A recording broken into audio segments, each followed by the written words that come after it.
something remarkable just happened at the Supreme Court and almost nobody noticed. While everyone was focused on the usual political circus and cultural battles, the 9 justices did something extraordinary. They agreed. All of them. 9-0. This wasn't some minor technical ruling either. This was about something fundamental, something that touches every single person who owns a gun, carries one, or cares about how much power the government has over your body and your freedom. This case might not mention the Second Amendment directly, but make no mistake, it changes the game for anyone who exercises their right to bear arms. The case was called Barnes versus Felix, and on the surface, it looked like another police shooting case. But what the court actually did goes way deeper than that. They completely rewrote how the Fourth Amendment applies when police use force against citizens. And they didn't just tweak the rules. They threw out the playbook that lower courts had been using for years. The Supreme Court said that when evaluating whether police used excessive force, you can't just freeze frame the moment someone pulled the trigger. You have to look at everything that led up to it. The whole picture matters. Before we get into the details, I need you to do something really quick. Smash that like button right now if you care about protecting your Second Amendment rights. It only takes a second, and it makes a huge difference in getting this information out to more people who need it. Also, if you're not already subscribed to the channel, hit that subscribe button and turn on the notification bell so you don't miss any future updates on your rights. Trust me, you're going to want to stay informed about this stuff. Alright, let's dive into the details. Why does this matter to gun owners specifically? Because more and more legal gun owners are ending up in confrontations with police. Maybe you get pulled over and you tell the officer you're legally carrying. Maybe police show up at your house for some reason. Maybe you're just out exercising your rights. These situations can turn dangerous fast, and until this ruling, courts were basically saying that as long as the officer felt threatened in that final split second, nothing else mattered. It didn't matter what the officer did to create that situation. It didn't matter if you were doing everything right. All that mattered was that one frozen moment in time. Now that's changed, and the shift favors accountability. So let me walk you through what actually happened in this case and why it's such a big deal. A police officer named Robert Felix Jr. pulled over a man named Ashton Barnes for what they thought were vehicle violations. Things went wrong fast. Officer Felix told Barnes to get out of the car. Barnes opened the door and started to comply, but then suddenly tried to drive away instead. Officer Felix reacted by jumping onto the door ledge of the moving vehicle. Within 2 seconds, he fired 2 shots into the car. Barnes was hit and died from his wounds. The entire incident, from the moment the car started moving to the fatal shots, took about 5 seconds total. After Barnes died, his mother filed a lawsuit against Officer Felix. She argued that her son's Fourth Amendment rights had been violated because the officer used excessive force. The core question became whether Officer Felix acted lawfully in that instant when he felt threatened. But the even bigger question was what legal standard should courts use to make that determination. That's where things get interesting. For years, lower courts, particularly the Fifth Circuit, had been using something called the moment of threat rule. It's pretty much what it sounds like. Courts would only look at the exact moment when the officer used force. Not what happened before. Not what happened after. Just that single instant. So if the officer felt threatened right then, the shooting was justified. End of story. That's exactly what happened in this case. Both the district court and the Fifth Circuit said that because Officer Felix was clinging to a moving car for those 2 seconds, he was justified in using deadly force. Case closed. But here's the problem with that approach. It completely ignores context. What led to the officer jumping onto the car in the first place? Could things have been handled differently earlier in the encounter? Were Barnes's actions actually dangerous, or were they misunderstood? Under the moment of threat rule, courts couldn't even ask these questions. They were off limits, and that bothered the Supreme Court a lot. In their 9-0 decision, written by Justice Elena Kagan, the court rejected the moment of threat doctrine completely. Instead, they said that any case involving excessive force under the Fourth Amendment has to be evaluated based on the totality of circumstances. That means everything matters. The entire interaction counts. The decisions an officer makes leading up to using force are relevant. Courts have to weigh whether the force was objectively reasonable from the perspective of a reasonable officer at the scene, not looking back with perfect hindsight. The opinion specifically said that the totality of circumstances inquiry has no time limit. Earlier facts might show why an officer would see ambiguous behavior as threatening, or why they'd see it as harmless. Context matters. Period. This creates a new precedent for how excessive force gets evaluated across the country. It affects every single interaction between police and citizens. And if you're a gun owner, you should be paying very close attention. You might be wondering what this has to do with the Second Amendment. The connection is direct and powerful. More and more lawful gun owners are finding themselves in tense situations with law enforcement. You're at a traffic stop and you tell the officer you're carrying legally. Police come to your home because of a red flag law petition or mistaken identity. In these moments, things can escalate incredibly fast. And up until now, courts mostly ignored everything that led up to the use of force. They only cared about that final second. This ruling flips that script.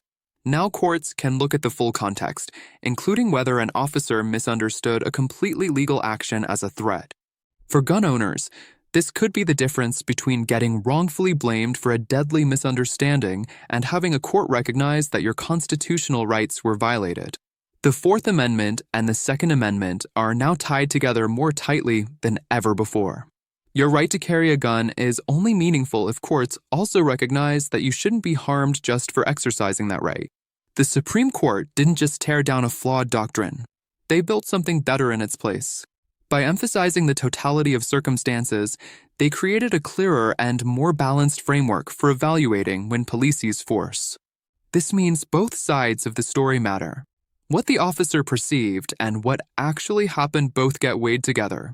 Courts now have to examine the full timeline of events, not just the final moments. Officers can't claim justification based only on a perceived threat if that threat was created by their own earlier decisions.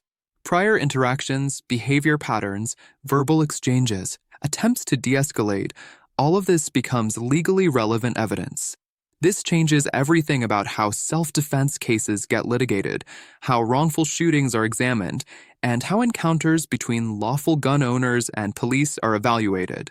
It's a standard based on fairness, and it restores real constitutional depth to how the Fourth Amendment applies in modern law enforcement. This wasn't just a gentle correction for the Fifth Circuit. It was a direct challenge to how multiple federal circuits have been handling excessive force cases for decades. Some circuits had been using versions of the moment of threat rule. Others applied broader standards, but did so inconsistently. With this unanimous Supreme Court ruling, every court in the country is now on notice. Lower courts have to go back and reevaluate pending excessive force cases. Appeals from previous rulings that used the narrow standard might get a second chance. Future cases will lean heavily on Barnes v. Felix as precedent. In simple terms, this case is reshaping federal law across all 50 states.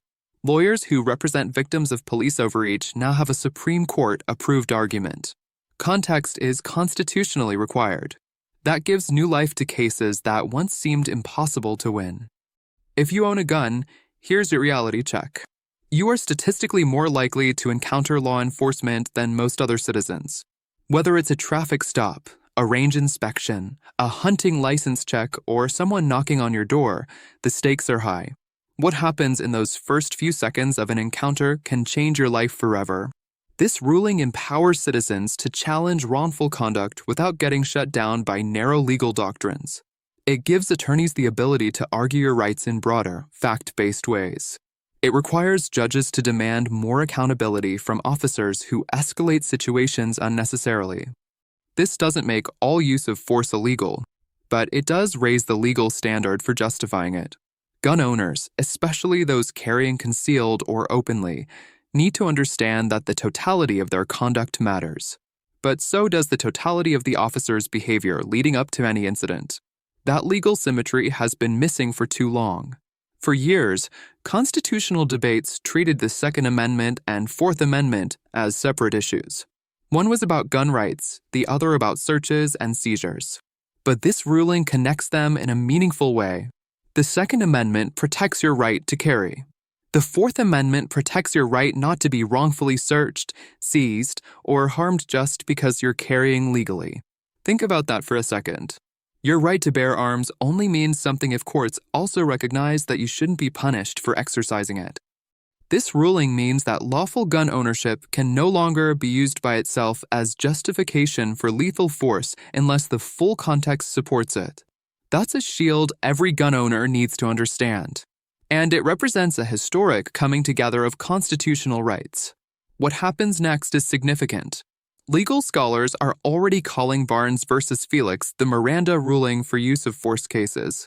It's a decision that fundamentally changes how the Constitution protects you during encounters with the state. Police training will need to change. Officers now have to account for how their actions before a shooting might be judged in court. Gun rights advocates have a new legal tool for defending citizens who get wrongfully targeted in situations that fall into gray areas. States and cities may face new lawsuits, policy changes, and pressure to bring law enforcement practices in line with this broader interpretation. And the court didn't stop there. By issuing a 9-0 ruling, they send a clear message. This isn't about politics. This is about the Constitution. It might be the beginning of a new era in how police powers are restrained, how rights are enforced, and how citizens are respected under the law. This ruling might not be all over cable news, but it absolutely should be. Whether you own a gun, care about constitutional rights, or just want a fair justice system, Barnes v. Felix changes the landscape. It's a reaffirmation that your rights don't disappear when you get pulled over, questioned, or confronted by police. The message from the Supreme Court is crystal clear. Constitutional rights require context, not convenience. If you've ever wondered whether a court would truly examine all the facts in a controversial shooting, now there's real hope. If you've worried about being misunderstood during a tense moment while legally carrying, now there's a precedent that offers protection. This is real, this is accurate, and this affects your rights in ways that matter every single day. Stay sharp, stay legal, and stay free. If you found this information valuable, do me a favor and hit that like button right now. It helps get this critical information in front of more gun owners who need to know about these changes. And if you haven't subscribed yet, make sure you subscribe to the channel and turn on notifications so you never miss an update on your rights.